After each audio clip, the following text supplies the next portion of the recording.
Hello, कैसे हो सब बच्चों। ये कॉम्पिटेंसी का लेक्चर नंबर 3। पिछले दो वीडियो में मैंने आप लोगों को 1 से लेकर के 15 तक और फिर 16 से लेकर 25 तक क्वेश्चन को सॉल्व करके समझाया था।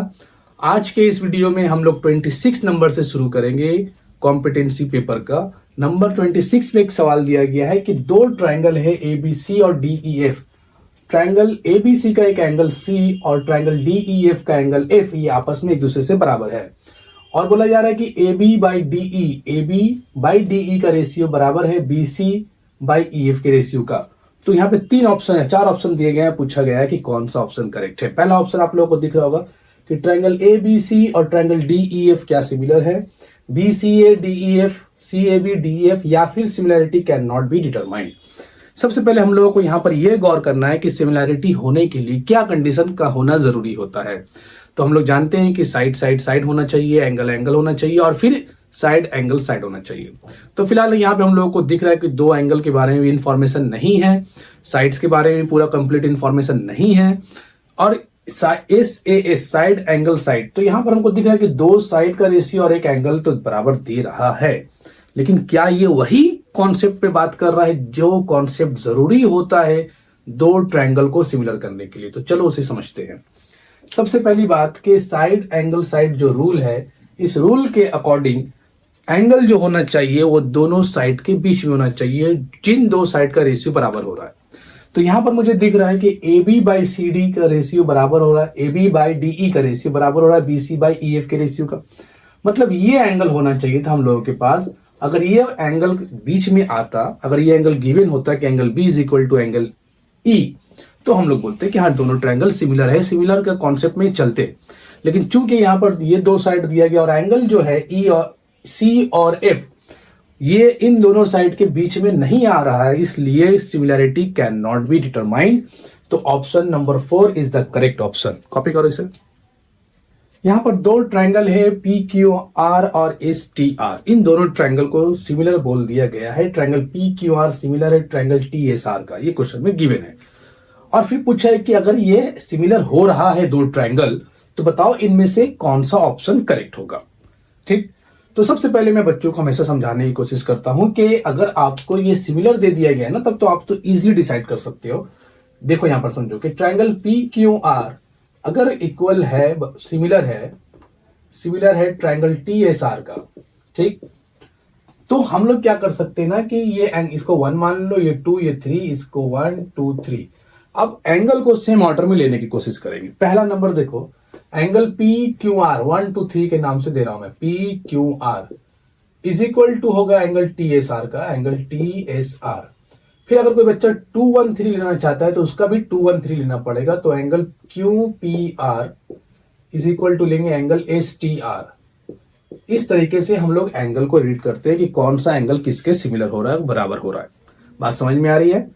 तो जब भी आपको इस तरह का क्वेश्चन में दे दिया गया कि सिमिलर है ट्रायंगल, तो फिर आप नंबर के अल्फाबेट को नंबर पे डाल दो और अकॉर्डिंग टू दैट नंबर दोनों जगह सेम रूल फॉलो करो। जैसे इसका 1 2 3 लिए है तो इसका भी 1 2 3 लो, इसका 2 1 3 ले रहे हो तो इसका भी 2 1 3 लो, इसका 3 1 2 ले रहे हो तो इसका भी 3 1 2 लो। तो वो सारे एंगल हमेशा बराबर मिलेंगे।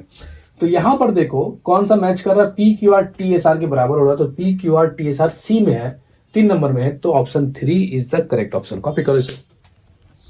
ये एक अच्छा प्रॉब्लम दिया गया है, सिमिलैरिटी से है कि बोला जा रहा है कि एक लड़की है, क्या नाम है, सोनिया का जो हाइट का रेशियो है स्केल में और एक्चुअल में वो दिया गया 20 सेंटीमीटर इज टू 1.6। मैप वगैरह पढ़े होगे, मैपिंग वगैरह में, कि 20 सेंटीमीटर इज टू 1.6 मीटर। और पूछ रहा है कि अगर उसका हाइट पिक्चर में वो 18 सेंटीमीटर है तो बताओ एक्चुअल में उसका हाइट है कितना। तो बच्चों यहाँ पे सबसे पहले हम लोग ये काम कर लेते हैं कि हम लोग इन दोनों का रेशियो एक ही यूनिट में लेकर चले आते हैं। तो 20 बाय 1.6 को 160 सेंटीमीटर बोल सकते हैं। तो यह आएगा 1:8। इसका मतलब कि अगर उसका हाइट 8 सेंटीमीटर का है तो उसे स्केल में, मैप में, पिक्चर में 1 सेंटीमीटर से रिप्रेजेंट कर रहा है, कह रहा है। मतलब पिक्चर का हर एक सेंटीमीटर उसके एक्चुअल हाइट के 8 सेंटीमीटर को रिप्रेजेंट कर रहा है। अब बोला गया है कि उसका हाइट अगर पिक्चर में 18 सेंटीमीटर है तो एक्चुअल कितना होगा। तो हम क्या करेंगे, 18 को 8 से मल्टीप्लाई कर देंगे। तो एक्चुअल हाइट जो होगा वो कितना होगा, 18 × 8, ये लगभग हो जाएगा 144 सेंटीमीटर। अगर इसे 100 से डिवाइड कर लेते हैं तो 1.44 मीटर। तो option 4 is the correct option. Copy करो इसे।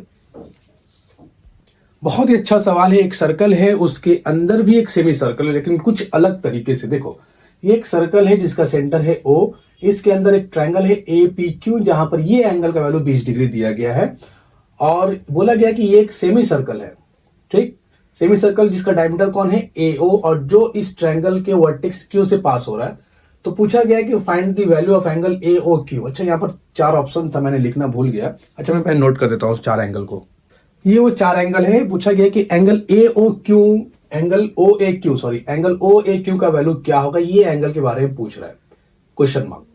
सवाल समझ गए हो? एक सर्कल है, उसके अंदर एक ट्रायंगल है APQ, ए भी एक डायमीटर है बड़े वाले सर्कल का। अच्छा, इसके अंदर एक सेमी सर्कल भी है, तुम दिख रहा है, डॉटेड करके मैंने बनाया है, और AO उसका डायमीटर है, और ये ट्रायंगल AOQ जो दिख रहा है AOQ, उसके वर्टेक्स Q से ये पास हो रहा है। तो पूछा जा रहा है कि एंगल OAQ का वैल्यू कितना डिग्री होगा। ये एक अच्छा सा सवाल है। तो ध्यान से समझो बच्चों कि अगर ये मैं सेमी सर्कल को देखता हूं तो सेमी सर्कल के डायमीटर के 2 एंड से ये एंगल बन रहा है, तो ऑब्वियसली ये एंगल हमेशा 90 डिग्री होता है। ये हम लोग प्रॉपर्टी से पढ़ चुके हैं सर्कल के। ठीक है, अब अगर ये 90 डिग्री 20 डिग्री और ये 90 डिग्री, तो दोनों मिलाकर के हो गया 110 डिग्री। तो ये पूरा एंगल जो बचेगा, ये पूरा एंगल ये 70 डिग्री बचेगा, क्योंकि 180 डिग्री होना चाहिए ट्रायंगल APQ में तीनों एंगल का सम। अब 2 एंगल अकेले ही तो 110 बना रहा है, तो ऑब्वियसली तीसरा वाला एंगल 70 डिग्री का ही होगा। अब सवाल यहां पर ये होता है कि ये एंगल कितना है। तो देखो यहां पर ट्रायंगल AOP में देखो, ये ट्रायंगल को, ये जो ट्रायंगल दिख रहा है ऐसे AOP, ये ट्रायंगल, ये एक आइसोसेलेस ट्रायंगल है, क्योंकि इसके 2 साइड जो है वो सर्कल के रेडियस से बन रहे हैं। रेडियस कौन कौन है, OA और OP, दोनों रेडियस है। तो अगर ये दोनों रेडियस है और उससे एक ट्रायंगल बन रहा है, तो ऑब्वियसली वो ट्रायंगल आइसोसेलेस ट्रायंगल होगा। तो उस आइसोसेलेस ट्रायंगल में ये दोनों साइड आपस में बराबर है, तो मतलब ये एंगल और ये एंगल भी बराबर होगा, इक्वल होगा। तो अगर ये 20 डिग्री है तो ये छोटा सा एंगल भी 20 डिग्री होगा, और पूरा एंगल चूंकि 70 डिग्री था, तो ये बचेगा कितना, 50 डिग्री। तो ऑप्शन कौन सा होगा, 3 नंबर ऑप्शन करेक्ट है। कॉपी करो इसे। इस प्रॉब्लम को देखो, एक सर्कल के अंदर एक ट्रायंगल है और सेंटर के साथ भी एक ट्रायंगल बन रहा है। इसका सेंटर का नाम रख देता हूं मैं O। तो पूछा जा रहा है कि XYZ का वैल्यू क्या है। यहां पर ये एंगल 50 डिग्री दे दिया गया और ये एक टेंजेंट दे रहा है। ठीक है, तो बच्चों ध्यान से, यहां पे हम लोग 2 प्रॉपर्टी यूज करेंगे। पहला कॉन्सेप्ट समझो कि ये एंगल और ये एंगल का आपस में क्या रिलेशन है। तो ये y जो होता है ये इसका डबल होता है, हम लोग जानते हैं। सर्कल का प्रॉपर्टी है कि अगर एक ही आर्क लेते हैं, उससे एक एंगल अगर सर्कल में बन रहा है, दूसरा एंगल सेंटर में बन रहा है, तो सेंटर वाला एंगल सर्कमफ्रेंस वाले एंगल का डबल होता है। ठीक है, तो ये 100 डिग्री हो गया। तो y का वैल्यू हम लोगों को मिल गया कि y is equal to 100 degree. अब बात करते हैं कि अगर ये 100 है और ये ट्रायंगल जो तुमको दिख रहा है OAC, ये तो एक आइसोसेलेस ट्रायंगल है, क्योंकि उसका 2 साइड इक्वल है, OA और OC रेडियस है। तो ये अकेले अगर 100 है तो इन दोनों का सम मिलाकर के 180 होना, 80 होना चाहिए, 80 होना चाहिए, क्योंकि अकेले जब वो 100 हो चुका तो बाकी दोनों का सम 80 होगा।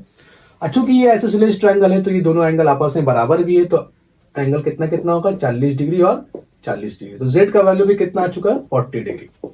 अब बचा X। देखो X जो है ये ऑल्टरनेट सेगमेंट का एंगल हो रहा है, क्योंकि ये लाइन कॉर्ड जो है और ये टेंजेंट एक एंगल बना रहा है, इसी कॉर्ड के ऑपोजिट में ये एंगल है, तो ये ऑल्टरनेट सेगमेंट्स वाला एंगल होता है और ये एंगल हमेशा आपस में बराबर होते हैं। तो x का वैल्यू कितना होगा, 50 डिग्री। तो x इक्वल्स टू 50 डिग्री। तो x y z का वैल्यू पूछा था, x कितना है 50, y कितना है 100, z 40। तो पहला ऑप्शन करेक्ट हो रहा है। कॉपी करो इसे। एक सर्कल में बाहर एक्सटर्नल पॉइंट से 2 टेंजेंट ड्रॉ किया गया। एक्सटर्नल पॉइंट कौन सा है, T है। T से 2 टेंजेंट चल रहा है, PT और QT। और यहां पर बोला गया है कि एंगल TPS, ये वाला एंगल जो है ना, ये वाला एंगल, इसका वैल्यू है 45 डिग्री, और एंगल TQS ये वाले एंगल का वैल्यू है 30 डिग्री। पूछ रहा है कि x का वैल्यू निकालो।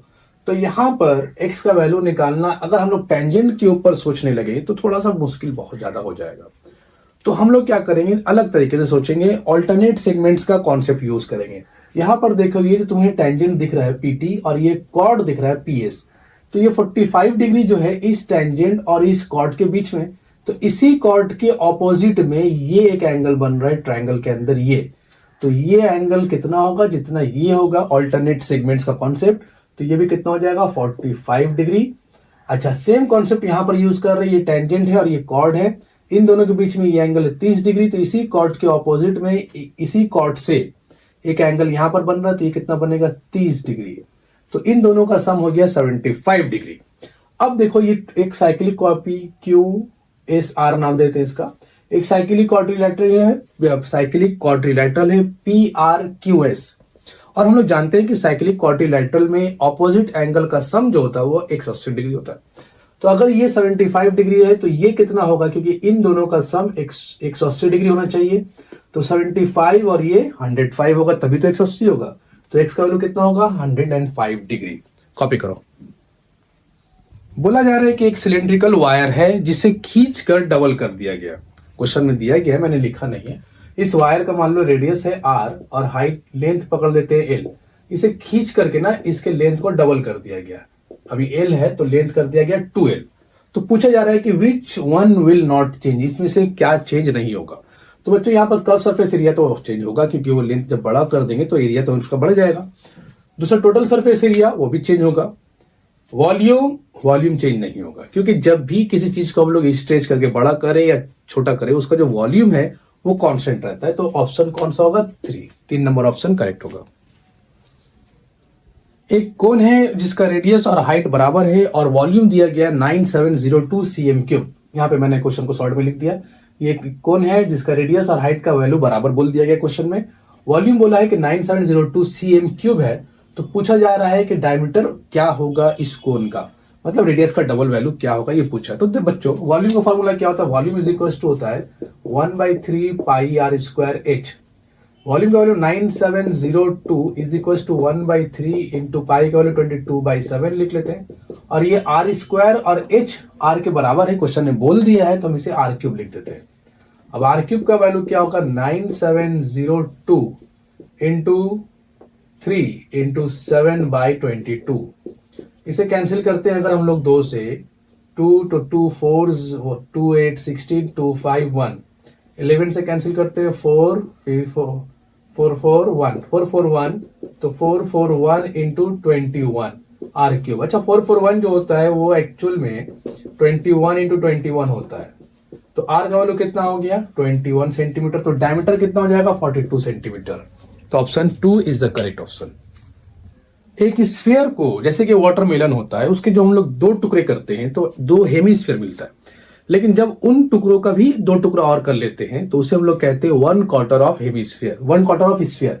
इसी तरह का डायग्राम यहां पर दिया गया है कि एक स्फीयर के 4 टुकड़े करने को कहा गया। 4 टुकड़ा कर लो, उसमें से एक टुकड़ा तुम अपने हाथ में लेकर के देखो और तुम्हें जो एरिया दिख रहा है उसका एरिया तुम्हें निकालने को कहा गया। ठीक, तो इस डायग्राम में अगर तुम गौर करोगे, देखो तो ये जो पार्ट तुमको दिख रहा है जो शेडेड करके दिखाया गया, इसका टोटल सरफेस एरिया क्या होगा, यहाँ पे 4 ऑप्शन दिए गए। तो बच्चों यहाँ पर अगर हम लोग एक स्फीयर के एरिया के बारे में बात करते हैं तो स्फीयर का एरिया होता है 4 पाई r स्क्वायर। ठीक, तो उसके जब 4 टुकड़े करेंगे तो आउटर सरफेस का एक टुकड़ा का एरिया हो जाएगा पाई r स्क्वायर।